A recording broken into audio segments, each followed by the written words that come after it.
All right, welcome everyone. I'm here with Chris Gallo from BerganKDV, and we're here to talk to you about the importance of sales and use tax. Chris, welcome and glad to have you. Yeah, thanks for having me. Glad to be here. So Chris, we're seeing a lot of changes in the sales and use tax landscape, which are impacting businesses from all walks of life, as you know. And it seems that complying with these changing sales and use tax laws are more challenging than ever.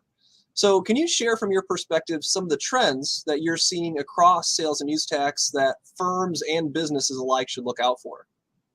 Yeah, you bet. Sure. The first thing I always like to say is it's not getting any easier, and it's really not. Some of the trends that we're seeing in states are getting a lot better at knowing who is operating in their states, right?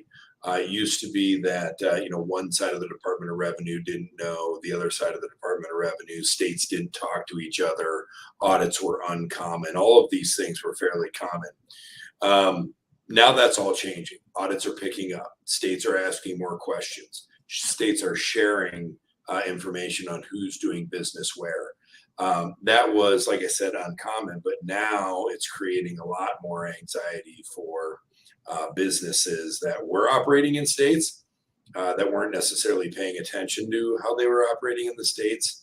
And the state departments of revenue are actually now reaching out to businesses, asking, are you in the state? What are you doing in our state? How long have you been there? Another huge uptick of things that we're seeing is businesses that may not have paid a lot of attention prior, wanting to come clean, right? They're saying, okay, this is the real deal.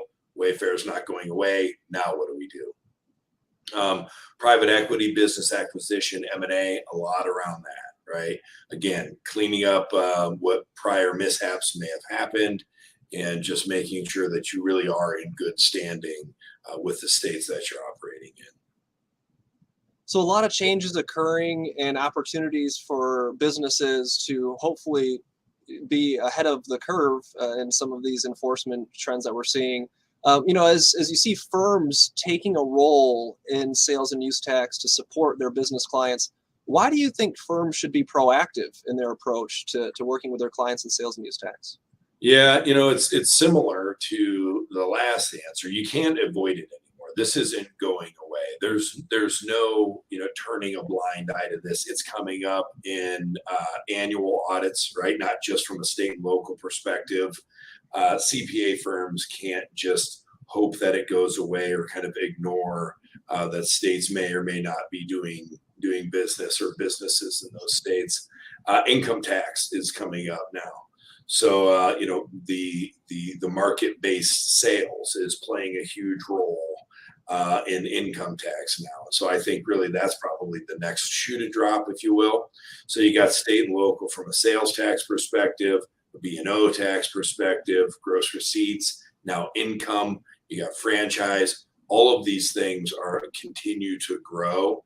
And as a CPA firm, you can't just advise on federal tax or income tax. It's all very much connected now. You've got to be paying attention.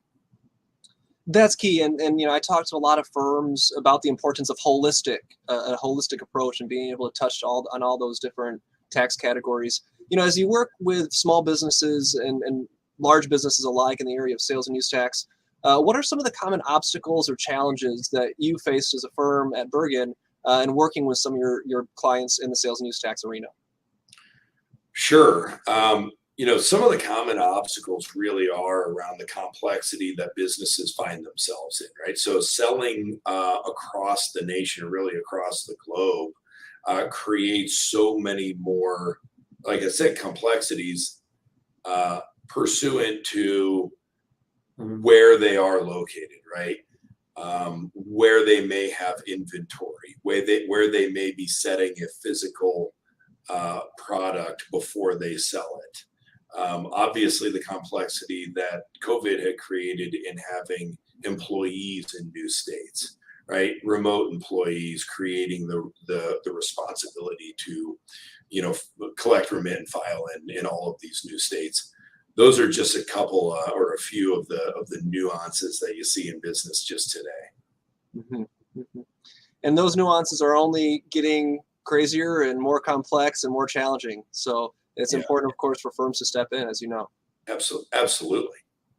So, Chris, you are an experienced vet in the sales and use tax space. For anyone that's looking to, launch their sales and use tax services maybe for the first time, or, refine and expand their existing services, what might be some advice or tidbits of information you'd share with them? Yeah, that's a good question. Don't be afraid to, I guess, admit what you don't know, right? Find a trusted advisor. When we got into this space, I had 18, 20 years of experience in state and local, but sales across the nation, was new to everybody, right? You were normally focused on the state and the surrounding states that your businesses or clients did business in. When we first set out to be able to collect and remit in every single state and local jurisdiction, we needed a partner. We needed technology. We needed a partner. As advisors, we needed an advisor. And that's how CPA.com. Really, that's how we got introduced to CPA.com. So, don't be afraid to set out and learn what you might need to learn. Understand that you don't know everything. Even today, we don't know everything. And there's something changing all the time. And, we have to really rely on our partners to make sure that we're up to speed as well. Wise words and well said, Chris. I'm glad you mentioned CPA.com. And here at CPA.com, we have a number of different practice development workshops that we lead across various practice service lines, including client advisory services and, of course, sales and use tax. And one of those workshops is upcoming with our sales and use tax workshop. I know you were really involved in the development and building out that workshop, Chris. So can you maybe talk a little bit more about the workshop, explain what it is, and really how it came about?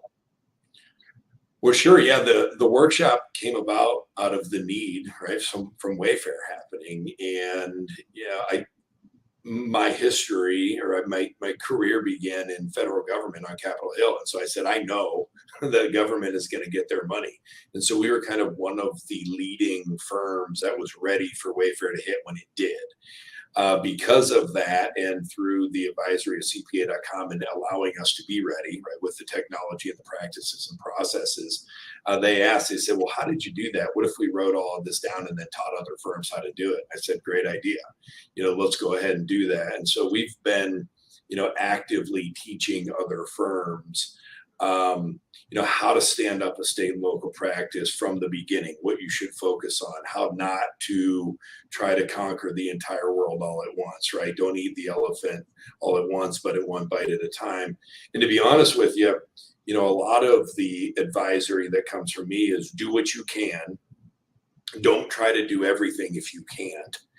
And just really be a pro at what it is that you know. Right? What kind of advisory are you helping? And then all of the pitfalls, right? What to watch out for. Because trust me, we've made enough mistakes and that we've had to go and fix and clean up that we can definitely help, the new firms getting into this navigate, and steer away from these type of pitfalls.